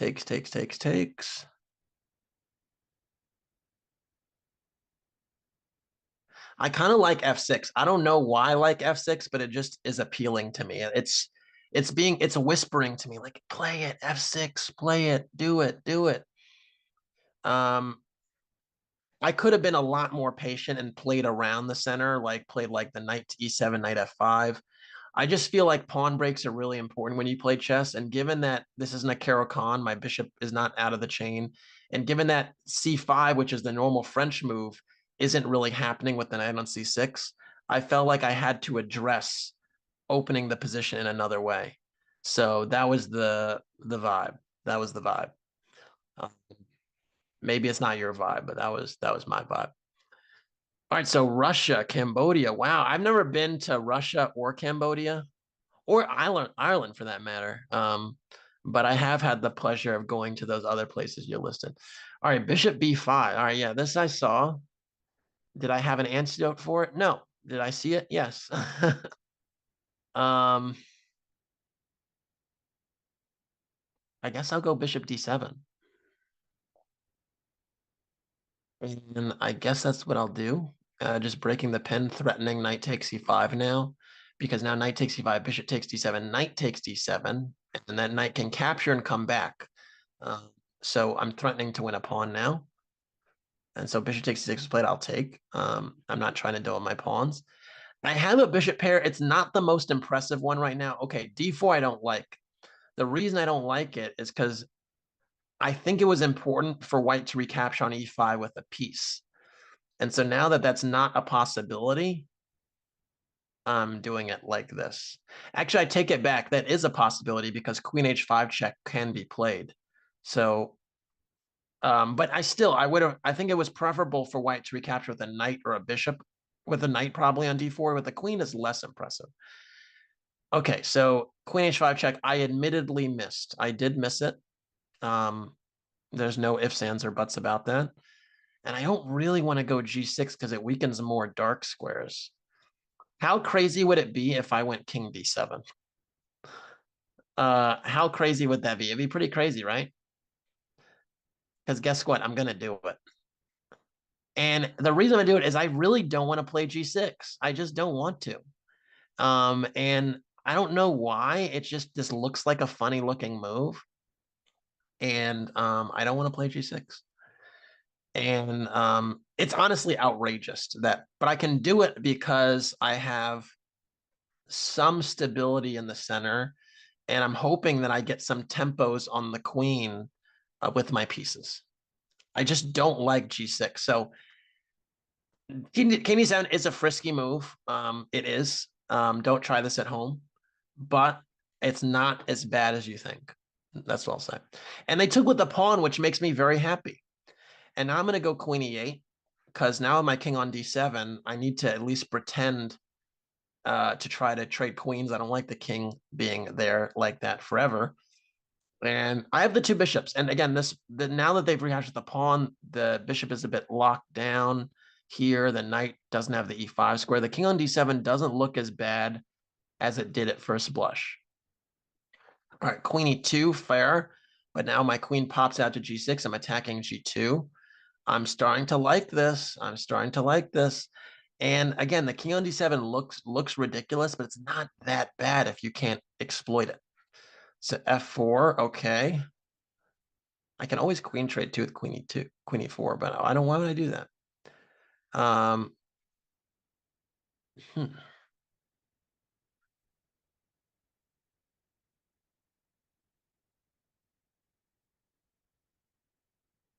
How do I handle this position? That's the question. I'm going to go knight e7, just develop.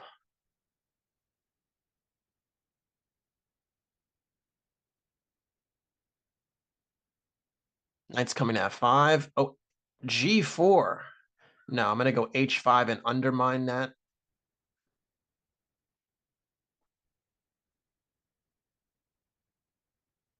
And then I'm going to bring my knight to f5. Is that okay? I think it is.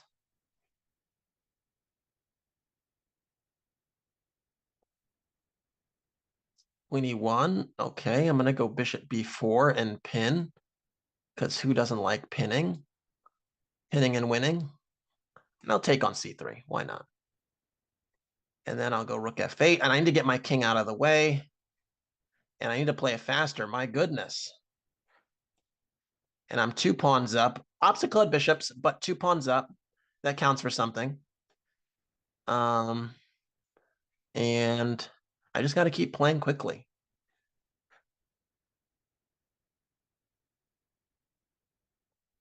This is king b7, just sidestep everything.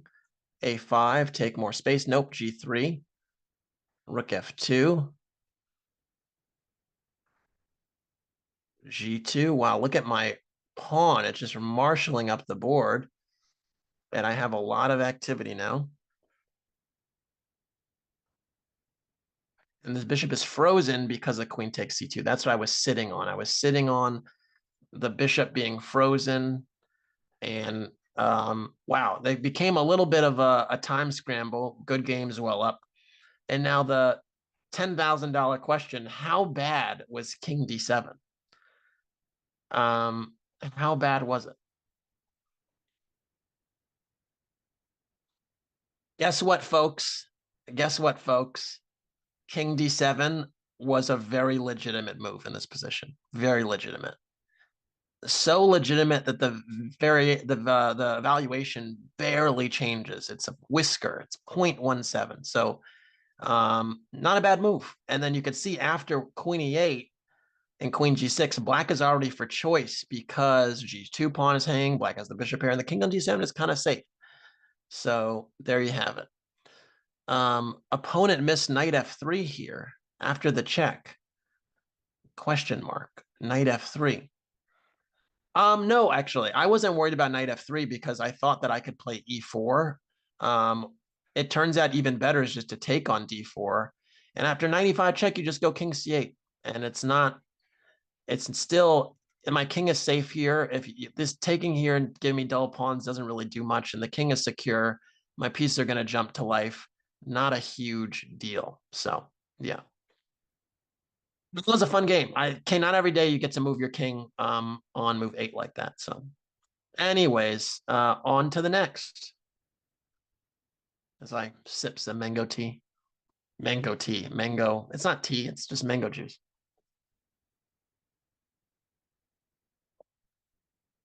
Okay. E4. We did French, we did Caro, we did Sicilian. What do we want to do now? Someone quick. In the next 10 seconds, I'll play whatever you want against E4 within reason. Within reason. On cloud, no, that's not Scandi. I'll do Scandi. That's within reason. That's within reason. All right, queen takes d5, knight c3. I'll go queen d6. I used to dibble and dabble with this queen d6 Scandinavian. I've played a few classical games with it once upon a time. Not the best move, but not terrible either. Scandinavian in general is not dead lost. All right, d4. I always like to play it with g6 and bishop g7. Play it like a Grunfeld style. The argument was that I got my pawn break in already, and now I'm just finishing my development. The honest truth is, though, that you actually still need a pawn break because this d4 pawn is just menacing the center of the board. So it still feels like black needs to do something in the middle game or they're going to get squeezed. All right, castles, a6 is normally the move. You just try to double fianchetto, prepare it b5. If you can get c5, that's usually the pawn break you go for, because if you can get c5 under the right circumstances, this bishop on g7 becomes a monster, and then white doesn't have any stability in the center anymore. So that's usually the plan. E5 you don't really like because then the bishop becomes nice here. So anyway, so b5, that's normal, hitting this bishop. The knight on e2 is not, though. This knight should be on f3, and I think because it's on e2, it might be a little bit easier to break out. Already c5 looks really attractive here, to be honest. So it's just a question of how greedy am I now? And I'm going to be kind of greedy. I can go bishop to b7. I don't see the no, then maybe knight g3 and I don't get in c5. I'm going to get in c5. It's not, this is basically the break. If you can get in c5 cleanly, you're usually in good shape. So that's what I'm doing. D takes c5, queen takes c5. Now the danger is my pieces aren't connected. So in the moment where I've gone c5 now and gone this pawn break and my pieces aren't finished developing, there could be a way to punish me here. I don't see it, but that doesn't mean it doesn't exist. So I got to cross my fingers here and hope that Big Shack doesn't see a way to punish me opening the position with my pieces on c8 and b8 looking like that, because that's always the kind of the hairy dynamic. So the safer way to go would have been to go bishop b7 first, and then maybe knight d7, and then c5. I was like, safe be damned. And bishop f6 is a very nice way to try to play, because you're saying, if I take with the bishop, then there's this fork, and then I get rid of your bishop pair. So I'm actually going to take with the e-pawn to insist on maintaining a bishop pair. And we'll see how that goes, because now my structure is a bit mangled. But that's basically what's going on here. That's the vibe. And I need like 2 or 3 moves. And it's a question of whether I'm going to get them. But I really need these pieces to get off their starting squares. That's imperative. White, on the other hand, needs to take advantage now of that not happening. Knight g3 I'm not impressed with, because this knight on g3 is not great. I'm going to go f5 now and make that knight stick out like a sore thumb, because it really wanted to go to d6, knight e4, knight d6. Now this knight is kind of cut from the g3 square, and my bishop opens up, which is not bad. So I took the time out of the day again to delay development just to do that. Queen f3 hits my rook. I'm not blind.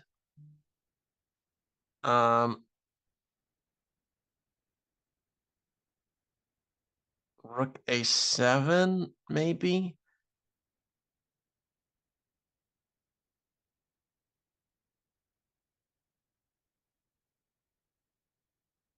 Or knight c6. I'm going to go knight c6. Knights before rooks, right? Knights before bishops, knights before rooks, right? That's kind of what we're supposed to do. And then maybe bishop b7 is a move.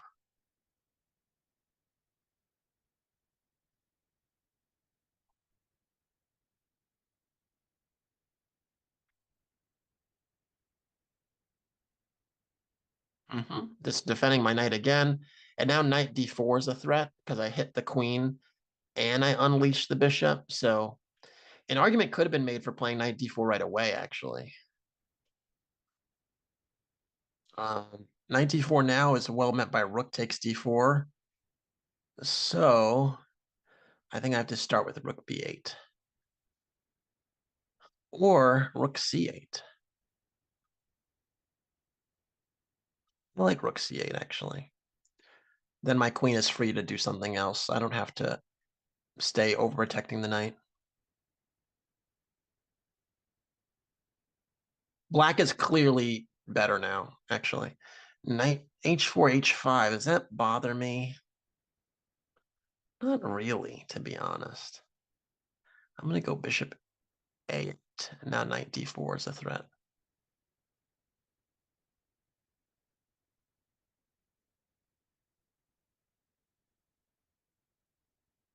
This knight on g3 is the real problem. It's just not doing anything there. And the longer the game goes, the more that's kind of borne out. Good game, big shock. You definitely had an advantage because I play the Scandinavian. Honestly, when I played the queen d6 line, the thing that I thought was most annoying was actually to play d4. And after knight f6, knight f3, g6, I thought this move knight b5 was super annoying. You hit the queen, and I normally go queen b6 to attack the knight. And then you go, I think it was knight a3. And you bring this knight, you go c3, you bring this knight to c4. It's just annoying. You have this nice grip on the e5 square. I think they started with c3 first. It was like c3, bishop g7, and then like something like knight a3, knight c4. It just felt annoying. So I always thought those moves were annoying.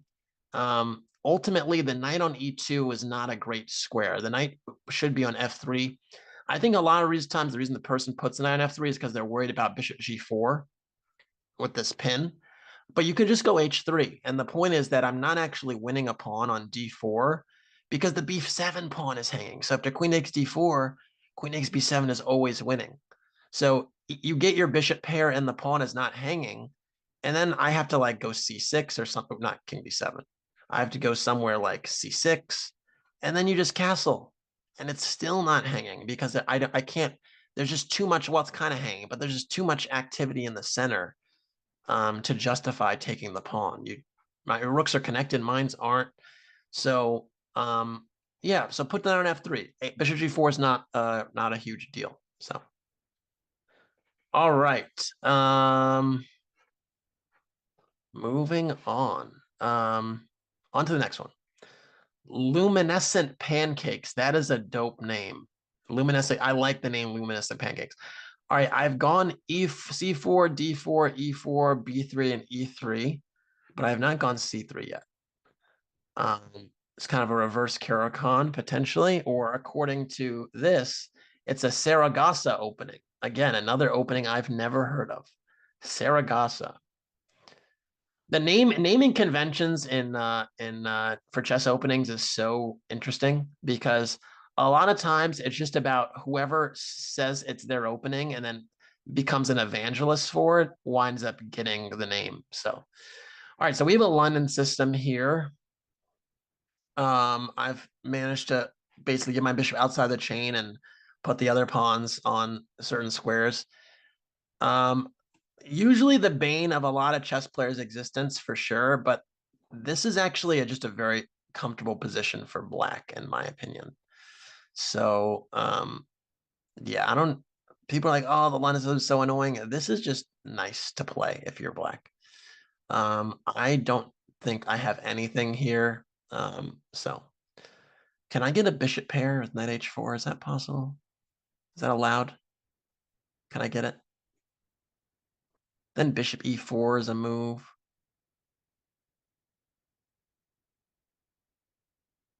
I'm just gonna castle. I don't believe I have anything here. Let me not get too frisky.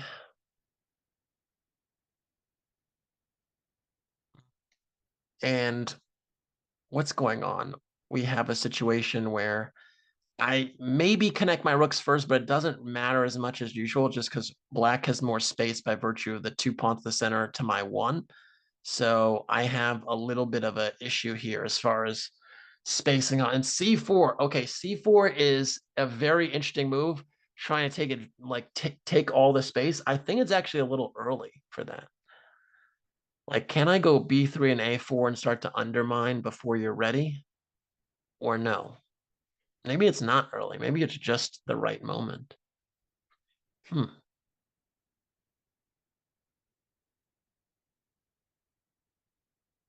I don't know. Like, I'm going to play a4, which is kind of trying to stop b5 from being played comfortably. Oh, look at this. My cousin is calling me, but I can't answer. All right, a6, basically revving up for a b5. Yeah, makes sense. I was hoping to trick him with the move order, but very astutely notices that, b5 is on the agenda. And if I go a5, knight takes a5. So this doesn't work.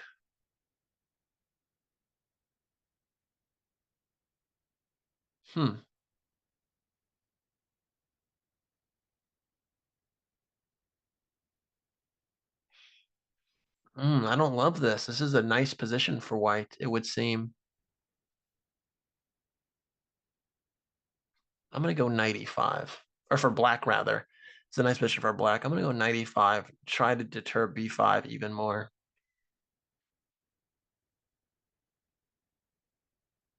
The point is you can't go b5 because the knight on c6 is unprotected.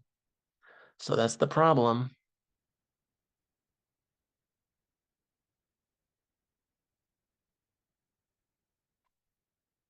And yeah.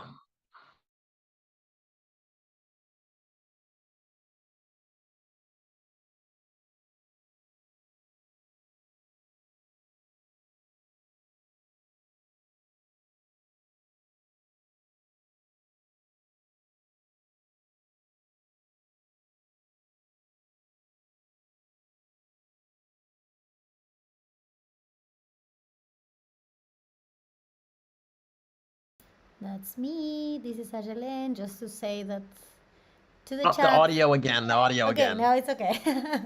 Yeah, it's just a quick change. It happens like this will be sorted for the next time, hopefully. So apologies for that. It just kind of cuts out intermittently. It's so strange. What I was saying is I feel like I can play a5 and put an end to the b5 business. But I can even go knight f3 now and knight d4 and hit the bishop on f5, which also indirectly makes b5 not a serious idea just yet.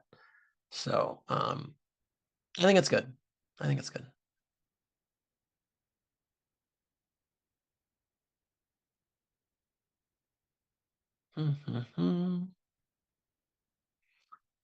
And knight c5. Now I'm going to go knight d4, hitting this very important, very valuable bishop on f5. And yeah, basically with the now that b5 hasn't been played, I think I can slowly build on the king side. So you kind of want to shove your f pawn here. So I'm going to go bishop g3 back, and then f4, f5, and at least put the fear of if not the fear of God, the fear of the f pawn into black's mind here, because it is a little annoying. Now the problem is if I do play f4, then knight e4 is a thing. So I have my own issues, but I'm gonna pretend those don't exist. I'm gonna pretend those aren't as significant. Black is still totally fine here. It must be said.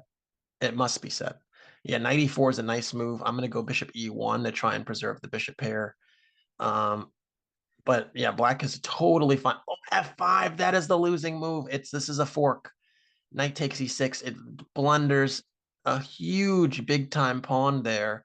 And also fork. So now I will collect.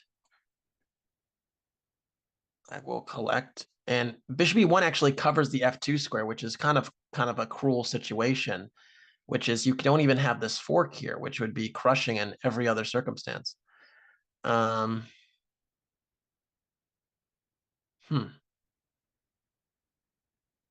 Guess I'll go bishop f3. I need to get rid of this knight.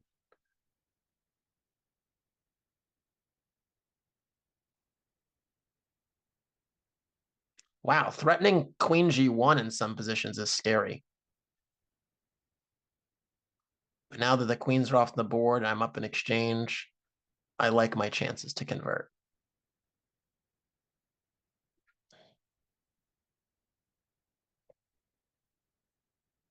d4 is not strictly necessary, but I think it's a nice move. Just trying to undermine the knight on e4. And yeah, it seems like we will have accomplished that.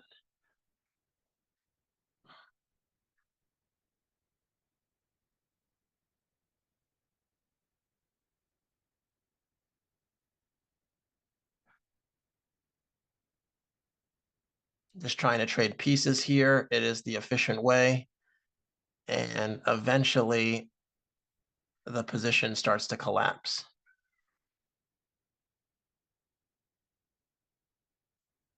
I just blundered bishop d5 check. That's crazy. I just did, and it wasn't seen. I'm very fortunate.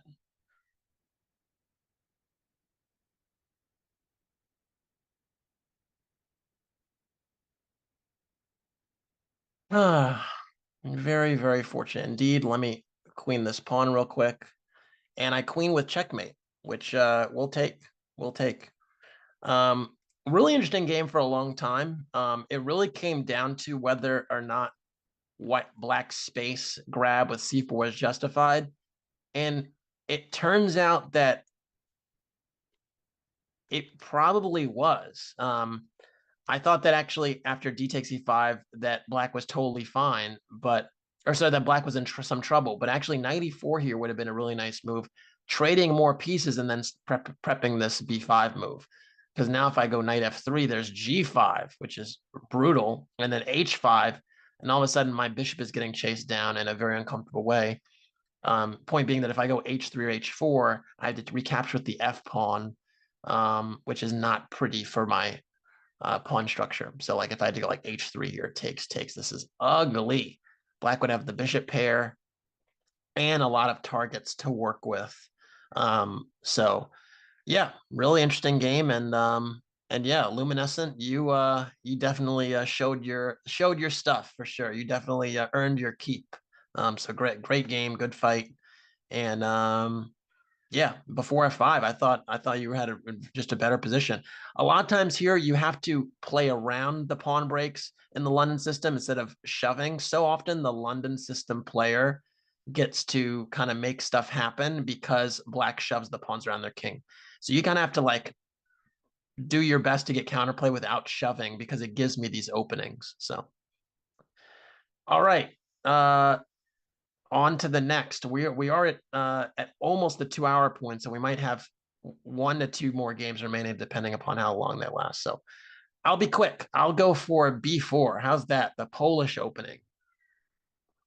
How about that?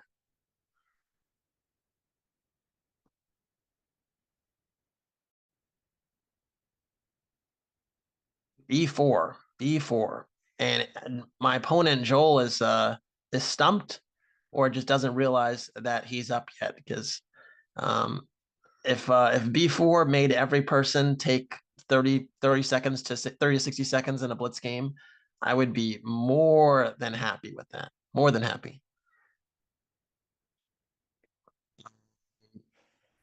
but we'll see. We might have to pass on Joel here. Oh, he goes, he moves. E6. All right, bishop B2. So don't take on B4.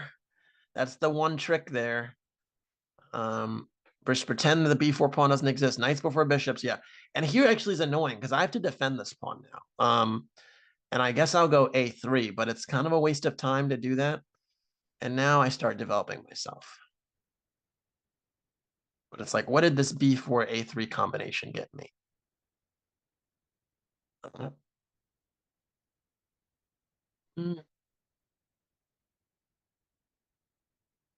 I'll take and then go E3. The problem is this A3 pawn is just kind of meh.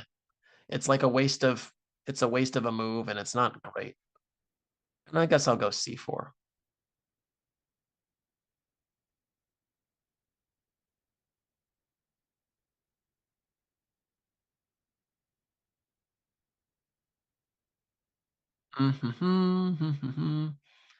And I'll take. D4 is actually really annoying there, so I'm really glad that D4 wasn't played because that would have been very problematic for me. Knight takes D5. I think E takes D5 and still trying to play D4 would have been the way to go. I'm going to go D4 now myself, and I think I might have a little something with the two pawn in the center versus one. Queen A5, expected. I'll go knight BD2. This pin is annoying, but it can be parried eventually by castling. So I'll go bishop D3 and castle. And I think the queen on A5 is a little bit misplaced because once I'm castled, knight C4 will come with tempo. Knight C4 is a move I want anyway. Looking at some F5, that creates more weaknesses. Remember, actually, this is for, I won't say it because I asked it, I told folks earlier. When you push F5, when you play F7 to F5, which squares are weakened? Go. Because we did speak about this earlier. All right, B6, I'm going to go knight C4. And yeah, the queen is already kind of in a tough situation here. Only has these two squares, and both those run into discoveries with my bishop. So already kind of a dangerous spot. Queen A6. Which discovery do I like most? Knight E5, knight D6.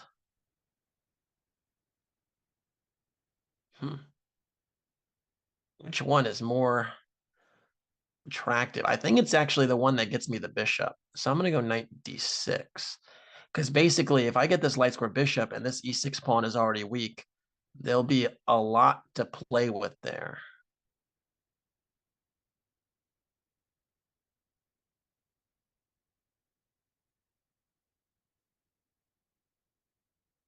But yeah, Joel's in a little bit of trouble here because essentially, once this light square bishop was gone, all these weak spots in the black camp, they're all light squares. They're all kind of a little sensitive, you know. Just need to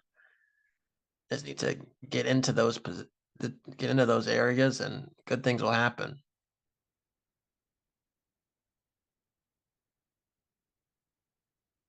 I probably should have started with queen b3 instead of rook c1. But if bishop takes a3, I do have rook c1, rook a1 back pinning. f4. Gotta go e4, right? Kick this knight back.